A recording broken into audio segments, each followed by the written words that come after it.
Hello hello hello hello. आप लोग बताएं, आवाज आ रही है कि नहीं? फिर से बताएं। आशीष, आवाज आ रही है? आशीष? ठीक है, ठीक है, ठीक है, ठीक है, ठीक है। आज की क्लास को हम शुरू करते हैं। जैसा कि हमने आपको सूचित किया था कि आप लोगों की वस्तुनिष्ठ प्रश्नों के तैयारियों के लिए ये क्लास ऑर्गेनाइज की गई है। इससे आपने जो पढ़ा है उसका रिवीजन भी हो जाएगा और आपके कुछ वस्तुनिष्ठ प्रश्न भी तैयार हो जाएंगे। हमारा जो विषय है वो विषय है 19वीं शताब्दी की कालावधि में भूगोल का विकास। इसके संबंध में 3 क्वेश्चन सेट को आप सॉल्व कर चुके हैं। आज ये चौथा क्वेश्चन सेट है, यानी कि भाग 4 है। इसके अंतर्गत हम 35 प्रश्नों के का अध्ययन करेंगे, 35 प्रश्नों को सॉल्व करेंगे और 35 प्रश्नों को याद करने की कोशिश करेंगे कि उनका सही विकल्प क्या होगा। इस क्रम में पहला प्रश्न है, किस अमेरिकन भूगोलवेत्ता ने 1849 में अर्थ एंड मैन नामक पुस्तक की रचना की? आपके विकल्प हैं ए गुयोट, बी मॉरे, सी मार्स, डी डेविस। इसका सही जवाब है गुयोट। गुयोट ने 1849 में अर्थ एंड द मैन नामक पुस्तक की रचना की थी। दूसरा सवाल है, उस अमेरिकन भूगोलवेत्ता को पहचानिए जिसने 1894 में प्रारंभिक मौसम विज्ञान तथा 1898 में भौतिक भूगोल की रचना की, परंतु उन्हें वास्तविक ख्याति 1909 में ज्योग्राफिकल एसेस से प्राप्त हुई। देखिए, अब आप इस प्रश्न को गौर से पढ़िए। आप सोचते होंगे कि जो प्रश्न आपके सामने दिया गया है आपको उसका सिर्फ विकल्प ही याद कर लेना है। इस पूरे क्वेश्चन सेट को आप यूनिवर्सिटी वेबसाइट से डाउनलोड कर सकते हैं, मैंने वहां पे डाला है और शीघ्र ही मैं आप लोगों को ग्रुप पे भी ये सब चीज़ें शेयर कर दूंगा।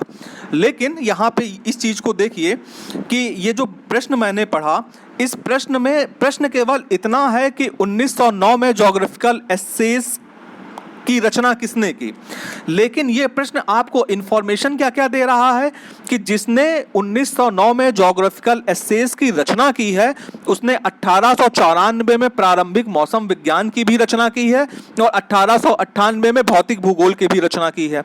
यानी कि आपको इस एक प्रश्न के अंतर्गत 2 और प्रश्न तैयार हो रहे हैं।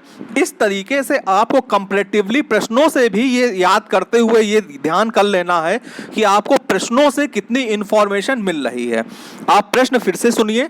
दूसरा प्रश्न है, उस अमेरिकन भूगोलवेत्ता को पहचानिए जिसने 1894 में 1894 में प्रारंभिक मौसम विज्ञान तथा 1898 में भौतिक भूगोल की रचना की, परंतु उन्हें वास्तविक ख्याति 1909 में ज्योग्राफिकल एसेस से प्राप्त हुई। आपके विकल्प हैं ए गुयोट, बी मॉरे, सी डेविस, डी मार्श। आपका सही जवाब है डेविस।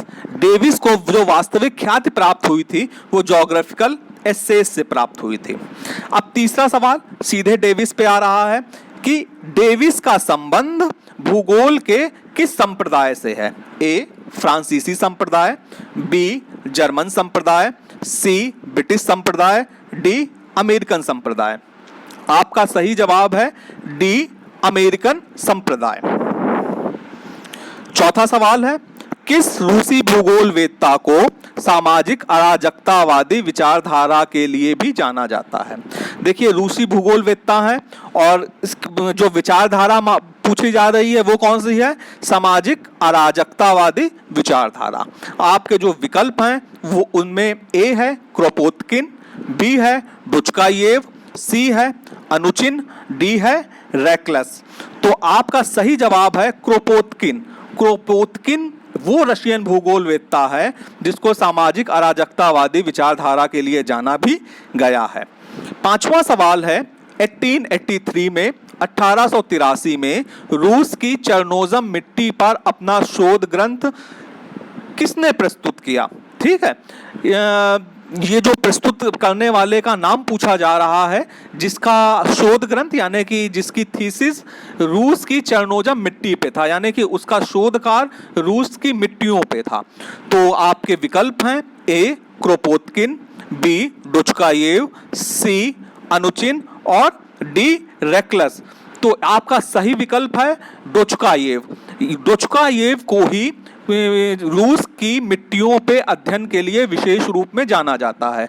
उन्होंने रूस की चरनोजा मिट्टियों का अध्ययन किया था। तो आपका सही जवाब है डोचकायेव। छठा सवाल है, कुमारी सैंपुल किस महान भूगोलवेत्ता की शिष्या थी? आपके विकल्प हैं ए हम्बोल्ट, बी ब्लास, सी रिटर, डी रेडजल। सैंपल वही हैं जिन्होंने एक महत्वपूर्ण कथन दिया है कि मानव भूतल की उपज है, जिसका मैंने विवरण अपने व्याख्यानों में बीच बीच में दिया है। उन्हीं सैंपल की बात हो रही है कि ये सैंपल किस महान भूगोलवेत्ता की शिष्या थी। विकल्प आपके सामने रखे गए हैं, ए हम्बोल्ट, बी ब्लास, सी रिटर और डी रेडजल। आपका सही विकल्प है डी रेडजल। रेडजल की शिष्या का नाम कुमारी सैंपल था। अगला सवाल है सातवां, ब्रूंस किस महान भूगोलवेत्ता के शिष्य थे? ए हम्बोल्ट, बी ब्लास, सी रिटर, डी रेडजल।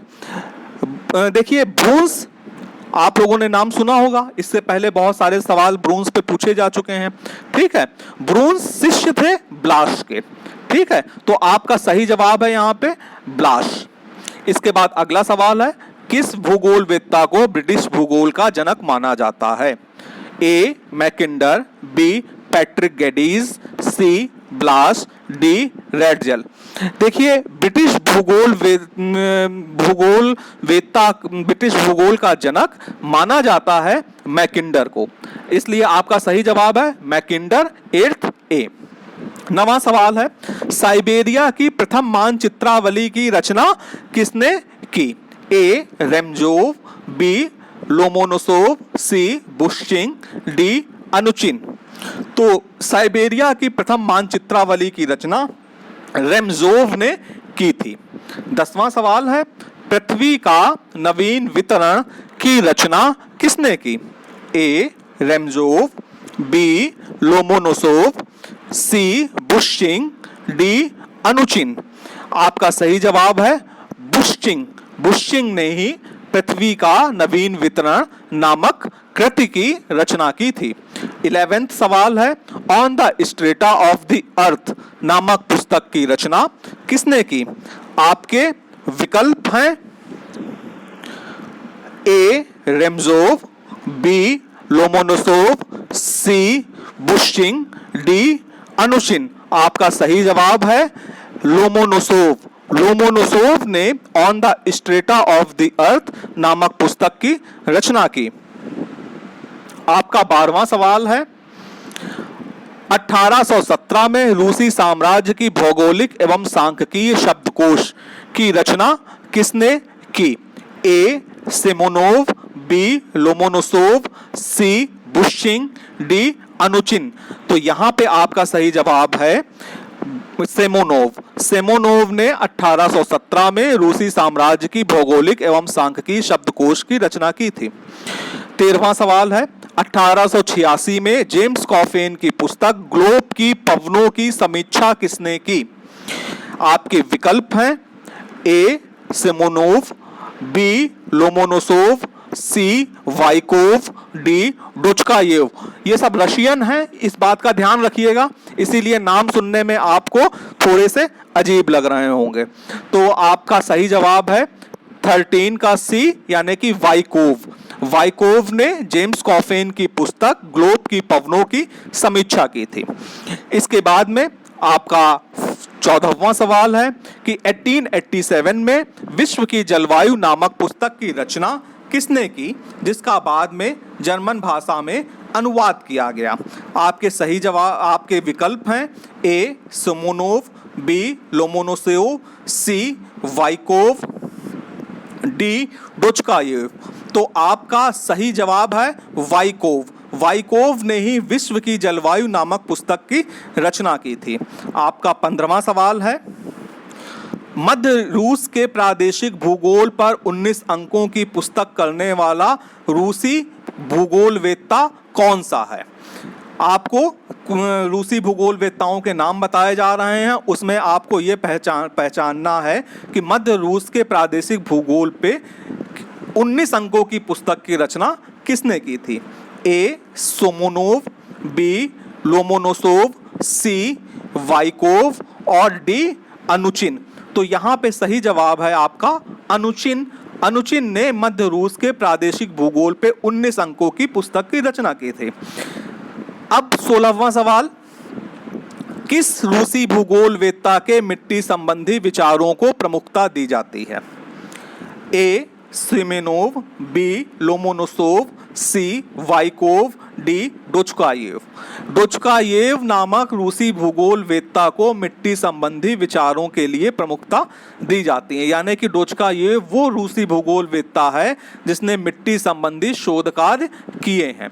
17वां सवाल, नीचे 4 भूगोलवेत्ताओं के नाम दिए जा रहे हैं, इनको आपको सही क्रम में व्यवस्थित करना है। सही क्रम का मतलब है पुराने से नए की ओर, कौन सबसे पहले आया, कौन उसके बाद आया, कौन उसके बाद आया, कौन उसके बाद आया।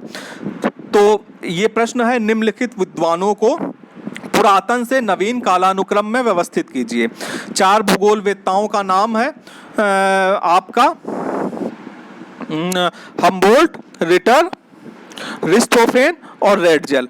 इन 4 भूगोलवेत्ताओं को आपको पुराने से नए क्रम में व्यवस्थित करना है। तो देखिए, जो माजिद हुसैन की किताब है वो हम्बोल्ट को पहले रखती है, उसके बाद रिटर को रखती है, फिर रिस्टोफेन को रखती है और उसके बाद में रेडजेल को रखती है। तो आपका जो सही अनुक्रम होगा वो आपका सही अनुक्रम है 17th ए। ठीक है, और भी बहुत सारे विकल्प हैं, उन विकल्पों में जो सबसे सही विकल्प है वो विकल्प है हम्बोल्ट, रिटर, रिस्टोफेन और रेडजेल। 18वां प्रश्न है कि निम्नलिखित में से किसका संबंध जर्मन भौगोलिक संप्रदाय से नहीं है? यहाँ पे ध्यान रखिएगा कि कहा जा रहा है कि जर्मन भौगोलिक संप्रदाय से नहीं है, यानी कि इसमें जो 3 नाम आएंगे वो जर्मन के आएंगे और बाकी एक नाम जो आएगा वो जर्मन से संबंधित नहीं होगा। ए है हम्बोल्ट, बी है सैंपुल, सी है रिटर, डी है रेडजेल। अब देखिए इस प्रश्न को गौर से, हम्बोल्ट जर्मन के हैं, रिटर जर्मन के हैं, रेडजेल जर्मन के हैं। सैंपुल शिष्या थी रेडजेल की, लेकिन सैंपुल का संबंध अमेरिका से है, तो इसलिए इस सवाल का सही जवाब होगा सैंपुल, यानी कि 18th बी। निम्नलिखित में से किसका संबंध भौगोलिक संप्रदाय से नहीं है? सैंपुल का संबंध जर्मन भौगोलिक संप्रदाय से नहीं है। 19वां सवाल है, निम्नलिखित में से किसका संबंध फ्रांसीसी भौगोलिक संप्रदाय से नहीं है? ठीक है, अब यहाँ पे देखिए 4 नाम आ रहे हैं, ए टेलर, बी ब्लास, सी ब्रूंस, डी रेकलेस। ठीक है, तो अब इसमें बिल्कुल भी कंफ्यूज होने की जरूरत नहीं है। ब्रूंस, रेकलेस और ब्लास इन तीनों का संबंध फ्रांसीसी भौगोलिक संप्रदाय से है। टेलर का संबंध फ्रांसीसी भौगोलिक संप्रदाय से नहीं है। इसके बाद अगला सवाल आ रहा है, निम्नलिखित में से किसका संबंध ब्रिटिश भौगोलिक संप्रदाय से नहीं है? अब देखिए आपके विकल्प हैं, ए हर्बर्टसन, बी मैकिंडर, सी पैट्रिक गिडीज, डी ईसा बोमेन। तो हर्बर्टसन, मैकिंडर को तो ब्रिटिश भूगोल का जनक ही कहा जाता है। हर्बर्टसन, मैकिंडर और पैट्रिक गिडीज इन तीनों का संबंध ब्रिटिश भौगोलिक संप्रदाय से है, परंतु ईसा बोमैन का संबंध ब्रिटिश भौगोलिक संप्रदाय से नहीं है। 20वें का सही जवाब होगा ईसा बोमैन, यानी कि ईसा बोमैन का संबंध ब्रिटिश भौगोलिक संप्रदाय से नहीं है। आपका 21वां सवाल है कि निम्नलिखित में से किसका संबंध अमेरिकन भौगोलिक संप्रदाय से नहीं है? ए मार्श, बी हार्शोन, सी कार्लसावर, डी गाल्टन। गाल्टन का संबंध अमेरिकन भौगोलिक संप्रदाय से नहीं है। सही जवाब है आपका गाल्टन।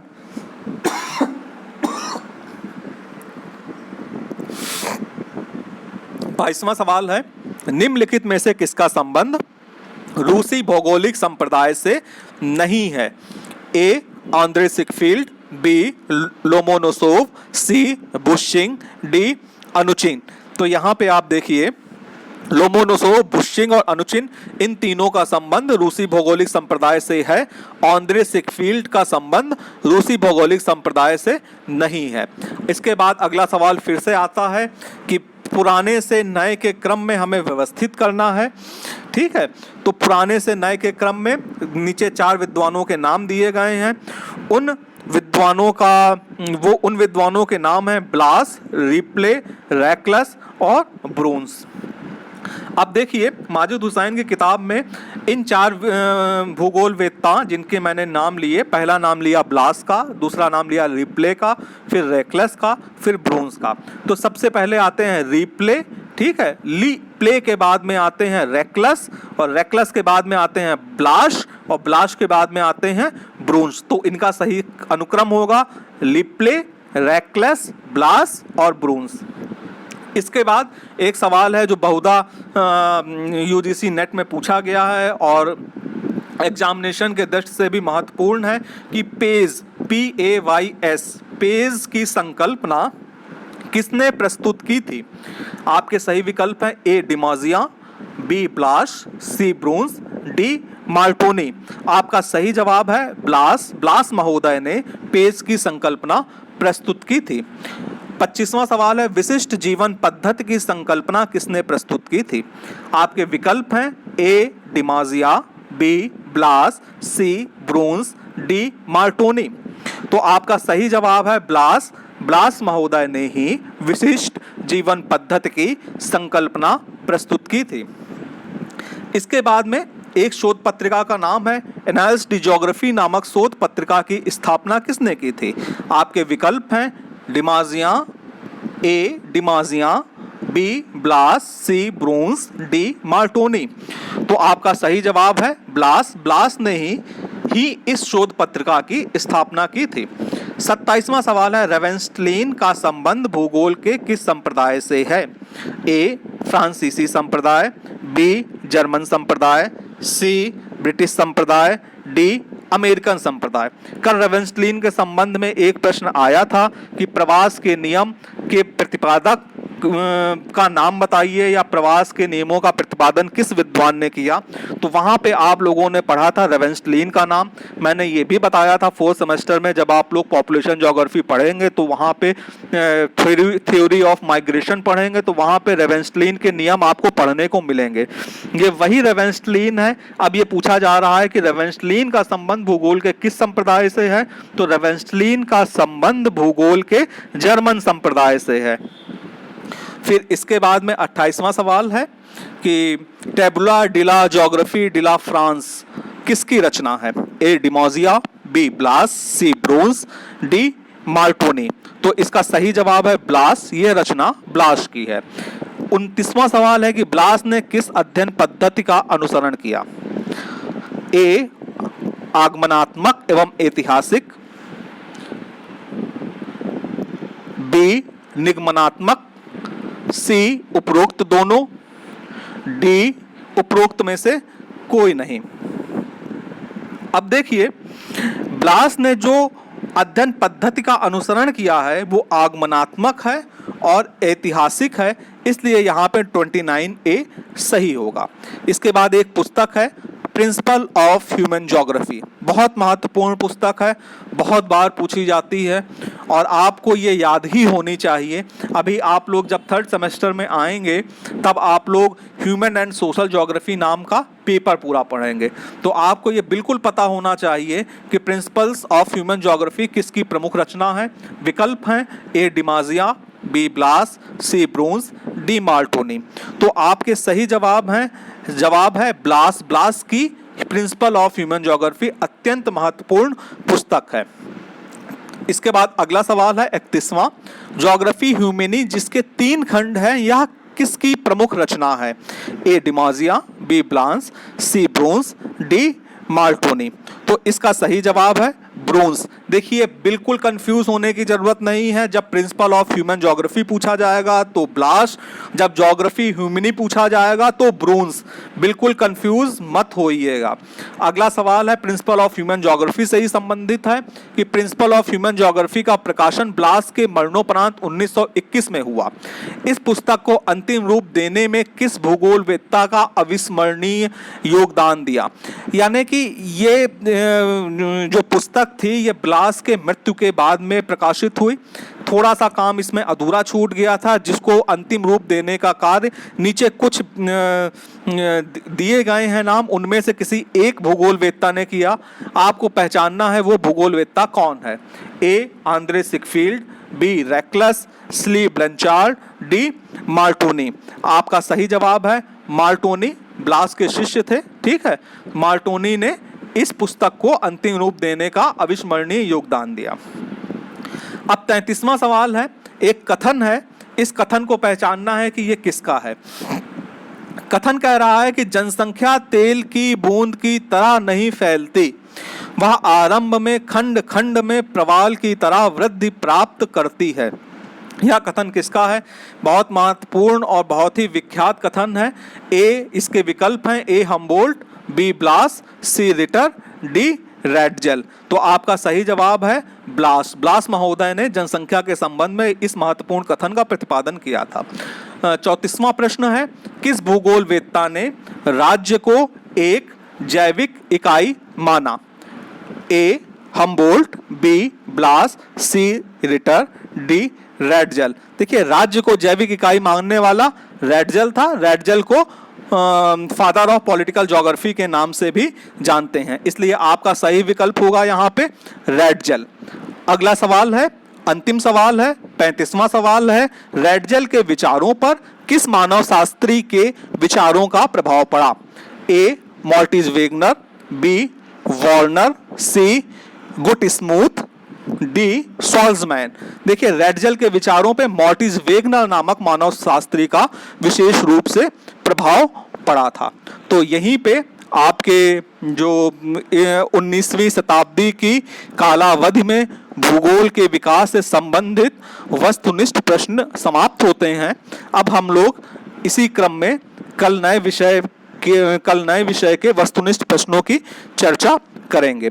अब इसके बाद जिन बच्चों ने मुझे काम भेजा है मेरे व्हाट्सएप पे करेक्शन के लिए, मैं उनका नाम एक एक करके बुलाऊंगा और उनके करेक्शन से संबंधित उनको जो भी मार्गदर्शन है, जो भी उनकी त्रुटियां हैं वो बताऊंगा। उसे आप लोग एक कागज पे नोट कर लें और उन त्रुटियों को दूर कर लेंगे, ठीक है। बाकी शेष बच्चों को से मैं उनका स्टेटस क्या है, उन्होंने कितना काम किया है आदि संबंधी जानकारी प्राप्त करूंगा।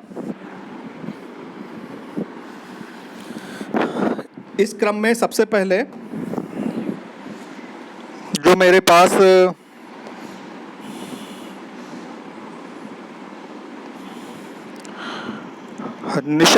निशांत हैं। हाँ, आपने मुझे सब कुछ भेजा है। ये सब कुछ आपने पेंसिल से बनाया हुआ है, शायद अभी पेन नहीं किया है।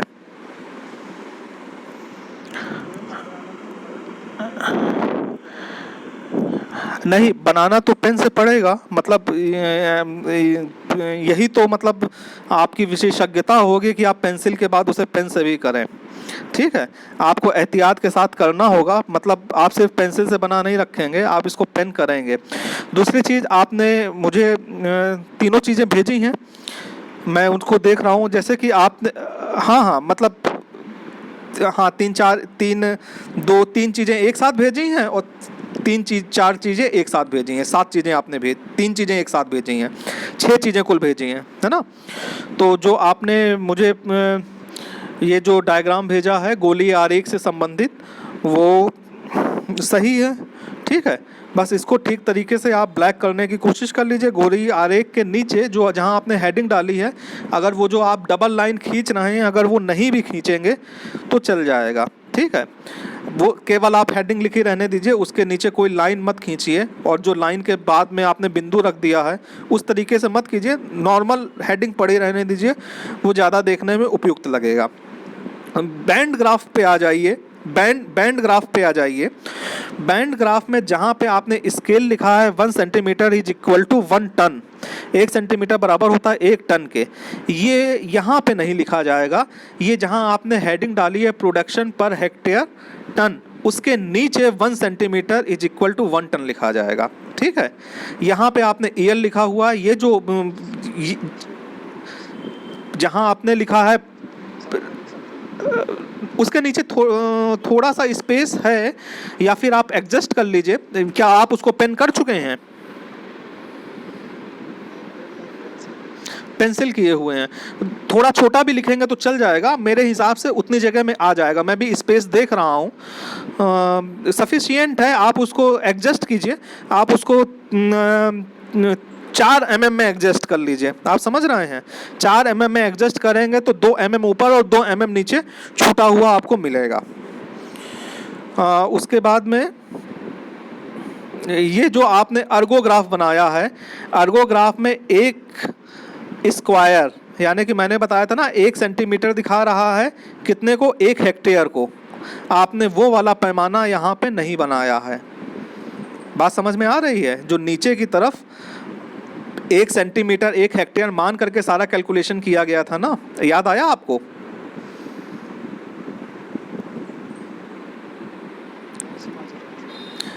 आप अर्गोग्राफ खोलिए।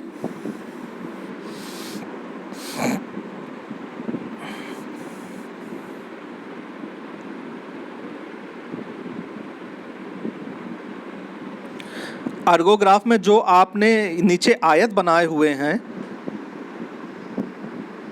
इस आयत की लंबाई चौड़ाई निकालने के लिए जो क्षेत्रफल था, उस क्षेत्रफल का आपने क्या माप लिया था? मापनी यही तो लिया गया था, 1 सेंटीमीटर बराबर होता है 1 हेक्टेयर के, है ना? तो आप 1 सेंटीमीटर के खाने को घेरेंगे। हाँ, आप सुनिए मेरी बात, ये जो 1 सेंटीमीटर का एक वर्ग है यहाँ पे बना हुआ, आप उस वर्ग को पेंसिल से करेंगे और उसके बाद में बराबर का निशान लगाएंगे, उसके बाद में लिखेंगे इज इक्वल टू 1 हेक्टेयर, यानी कि वो वर्ग फिर इक्वल का निशान फिर 1 हेक्टेयर। तो ये जो क्षेत्रफल की मापनी है वो यहाँ पे क्लियर हो जाएगी, ये आपने छोड़ दी है। ठीक है, और उसके बाद में बिंदु वाला सही है, अर्गोग्राफ भी सही है। अर्गोग्राफ पे ये देखिए अक्टूबर से अप्रैल, आप देख रहे हैं अक्टूबर से अप्रैल वाली रेखा, और ओगिलवी का अर्गोग्राफ खोलिए, ओगिलवीज का अर्गोग्राफ खोलिए। अक्टूबर से अप्रैल वाली रेखा देख रहे हैं आप, इसके ऊपर मापनी का प्रदर्शन किया जाएगा, यानी कि 6 घंटे, 12 घंटे, 18 घंटे और 24 घंटे की दूरियों को दिखाया जाएगा, या 4 घंटे, सुनिए, या 4 घंटे, 8 घंटे, 16 घंटे, 20 घंटे या 24 घंटे को दिखाया जाएगा। आप 4 सेंटीमीटर का सर्किल लिए हैं तो √6 बटे √24 गुणे 4, कागज पे नोट कीजिए आप, कागज पे नोट कीजिए आप। ठीक है, फिर √12 बटे √24 गुणे 4, फिर √18 बटे √24 गुणे 4। इन तीनों को सॉल्व कर लीजिएगा और जो जो दूरियां आए उन्हें केंद्र से दोनों तरफ रख दीजिएगा। ठीक है, और अगर आपको ना समझ में आए तो दूरियां आप ज्ञात करके रख लीजिएगा, कल फिर हम उनको समझा देंगे आपको कि किस तरीके से आपको रखनी है। ठीक, इसके बाद में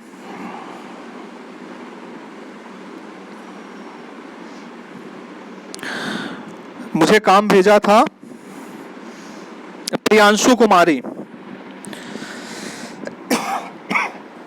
प्रियांशु, देखिए आपने ये बैंड ग्राफ जो किताब में दिया गया है वो बनाया है शायद। हाँ, तो इसमें सबसे पहले जो आपने शेडिंग करी है उस शेडिंग को ठीक तरीके से कीजिए। ठीक है, जो आपने इधर नंबर्स लिखे हैं वो वहाँ पे मापनी स्पष्ट नहीं है, बहुत ही आपने हाथ से रफ तरीके से बना दिया है, इसको फेयर बनाने की कोशिश कीजिए। और जो हेडिंग होती है उसको प्रॉपर रूप से हेडिंग उसकी डालिए। आपका शेड वर्क बिल्कुल भी इसमें ठीक नहीं है। इसी तरीके से आपने जो गोली आरेख बनाया है उसकी हेडिंग में ऊपर सिर्फ डायग्राम लिख दिया है, हेडिंग भी पूरी आपने नहीं लिखी है, तो उसकी हेडिंग को पूर्ण कीजिए। और साथ साथ ये जो आपने मुंबई, दिल्ली, बेंगलुरु, हैदराबाद और अहमदाबाद लिखा है इसको सीध में लिखिए, समान अक्षरों में लिखिए, ठीक है, यूनिफॉर्मिटी में लिखिए, यानी कि समरूपता होनी चाहिए, हर अक्षर साइज और शेप में बराबर दिखना चाहिए, ठीक है। तो ये फाइल वर्क है, बहुत ही सतर्कता के साथ किया जाता है, इसलिए इन चीज़ों का ध्यान रखें, तभी आपको अच्छे नंबर मिल पाएंगे, ठीक है। आपने जो मुझे भेजा था वो 1-2 अर्गोग्राफ और आपने भेजा था। अर्गोग्राफ में देखिए जो मुझे दिखाई पड़ रही हैं चीज़ें, वो दिखने में तो सब कुछ ठीक ठीक लग रहा है, लेकिन बस मैं यही कहूँगा कि यहाँ पे आपने इंडेक्सिंग सही की है, ठीक है, लेकिन कहीं कहीं पे रेखाएं आपकी टेढ़ी हो गई हैं। जिस तरीके से आपने अर्गोग्राफ में इंडेक्स शेड किया है और इंडेक्स किया है, ठीक उसी तरीके से आप बैंड ग्राफ में भी कीजिए, है ना। आपको करना आता है, सिर्फ आपने वहाँ पे लापरवाही में नहीं किया है। तो जैसे कि कॉटन का जब आपने इंडेक्स दिखाया है तो कॉटन में लाइनें टेढ़ी हो गई हैं, तो इस तरीके की गलतियाँ ना हो। जो भी आप शेड भरें उसमें पूरे उसमें एक यूनिफॉर्मिटी रहे, एक समरूपता रहे, इस चीज़ का विशेष ख्याल रखिए आप, ठीक है। बाकी आप इसको फेयर कर लीजिए और ठीक तरीके से बना करके आप मुझे फिर से दिखा दीजिएगा।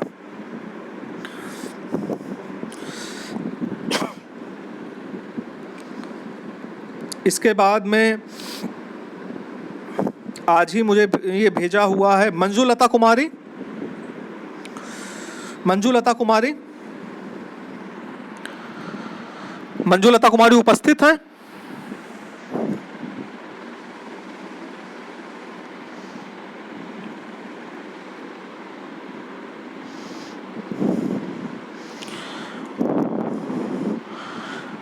ठीक है, तो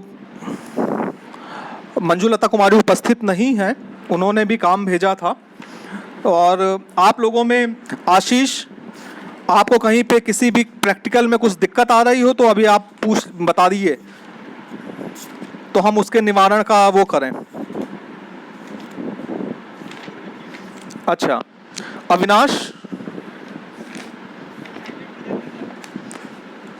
हाँ, पीडीएफ बना के भेजिएगा। जीमेल पे भी आप जीमेल पे ही आप भेज दीजिए, जीमेल पे ही आप भेज दीजिए। जीमेल आपको हमारा पता है?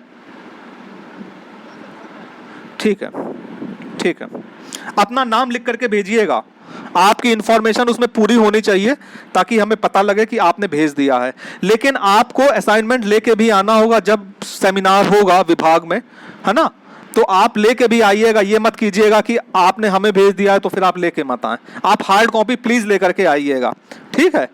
जो कोई भी हम केवल इसको इसलिए मंगा रहे हैं कि अगर कोई गलती हो तो हम उसे देख लें। आप उसको हमारे व्हाट्सएप पे भी भेज दीजिए और आप उसको हमारी ईमेल पे भी भेज दीजिए। ईमेल पे सुरक्षित बना रहेगा, व्हाट्सएप से हम आपको तुरंत देख करके रिप्लाई कर देंगे अगर कहीं पे कोई हमें त्रुटि समझ में आई तो। जी, निशा संदेश, आपको कोई दिक्कत? हाँ हाँ, ठीक, बना के आप भेजिएगा। निशांत से बात हो ही गई, प्रियांशु से बात हो ही गई। सच्चिदानंद, आपका करेक्शन वर्क कंप्लीट ही है?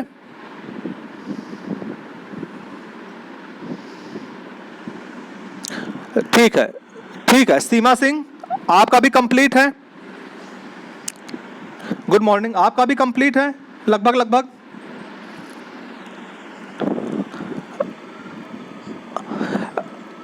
शिवानी कुमारी,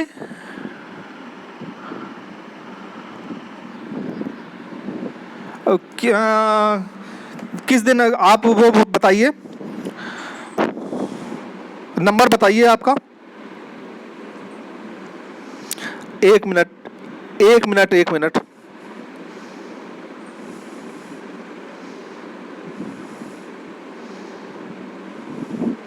तारीख बताइए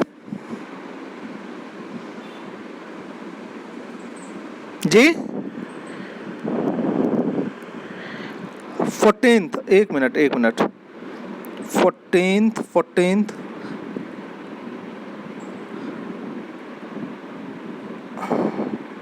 अच्छा, ओगिलवी का अर्गोग्राफ आपने आज सुबह व्हाट्सएप पे कर दिया ना, तो वो पीछे चला गया, इसीलिए गड़बड़ हुआ।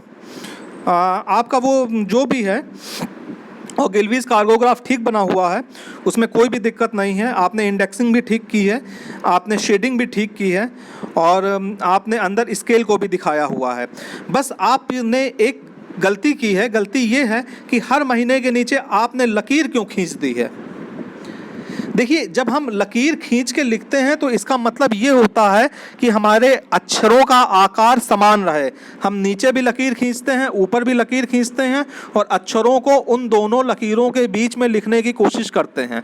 नीचे लकीर खींचना मतलब हम कोई कलात्मकता दिखाने के लिए हम नीचे लकीर नहीं खींचते हैं। बात आपको समझ में आ रही है?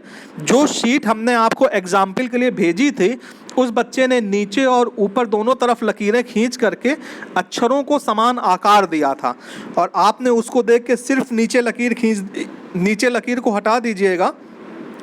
जहां पर रेखा परिधि पे आके मिल रही है वहीं पे आकर के जून लिखिएगा या जनवरी लिखिएगा, ठीक है। इससे खुद भी समझ में आ जाएगा कि ये रेखा जून की है, ये जनवरी की है, ये फरवरी की है, ये मार्च की है, और ये अप्रैल की है, ठीक है। इस चीज़ को आप सुधार लीजिए, बाकी आपका काम संतोषजनक है। और उसके बाद आप इस शीट को ब्लैक कर लीजिएगा, ठीक है। और ब्लैक करने के बाद आप पुनः मेरे पास भेज दीजिएगा, हम उसको देख लेंगे, ठीक। चलिए, आप लोगों के करेक्शन वर्क हो गए हैं। जो लोगों ने अभी तक काम नहीं किया है वो भी शीघ्र, हम उम्मीद करते हैं वो भी शीघ्रता के साथ अपना काम पूरा करेंगे और हमें भेजेंगे। आज की क्लास को हम यहीं पे स्थगित करते हैं। कल हम लोग पुनः इसी समय एक नवीन विषय के साथ में आपके मार्गदर्शन के लिए उपस्थित होंगे।